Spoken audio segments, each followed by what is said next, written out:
چنچل چڑیا اور گمشدہ آواز۔ ایک پھولوں سے بھرے باغ میں چنچل نام کی چڑیا رہتی تھی۔ چنچل بہت ہی خوبصورت تھی۔ اس کی پیاری سی آواز سارے باغ میں گونجتی تھی۔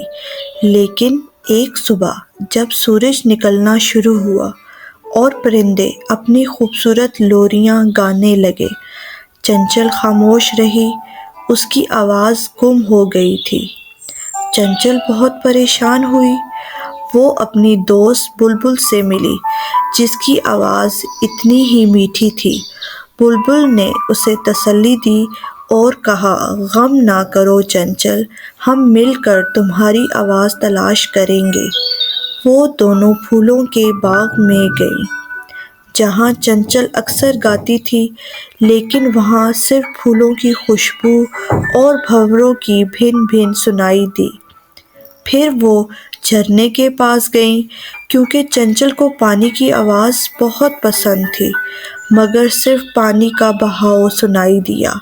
آخری امید میں وہ بڑے سے درخت پر گئی، جہاں سے چنچل کی آواز پورے باغ میں سنائی دیتی تھی، لیکن وہاں صرف ہوا کی سرگوشی اور پتوں کی سرسراہٹ سنائی دی۔ چنچل بہت مایوس ہو گئی، لیکن بلبل نے اسے سمجھایا اور کہا، ہمت مت ہارو چنچل، تمہارا گانا تمہارے دل میں محفوظ ہے۔ اس وقت ایک چھوٹی سی لڑکی گنگنانے لگی۔ وہ چنچل کے گانے کا انترا گنگنا رہی تھی۔ چنچل کو احساس ہوا کہ اس کی آواز گم نہیں ہوئی، بلکہ اس لڑکی کے دل میں پہنچ گئی ہے۔ وہ لڑکی سے ملی اور اسے اپنی کہانی بتائی۔ لڑکی نے مسکرا کر کہا، میں تمہارا گانا سنتے ہوئے بہت خوش ہوتی تھی۔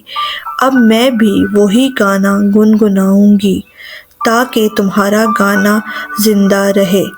چنچل خوشی سے گنگنانے لگی۔ اس کی آواز پہلے سے مختلف تھی، لیکن اتنی ہی خوبصورت اور خوشگوار۔ اب اس کی آواز صرف اس کی نہیں تھی، بلکہ سارے باغ میں گونجنے لگی تھی۔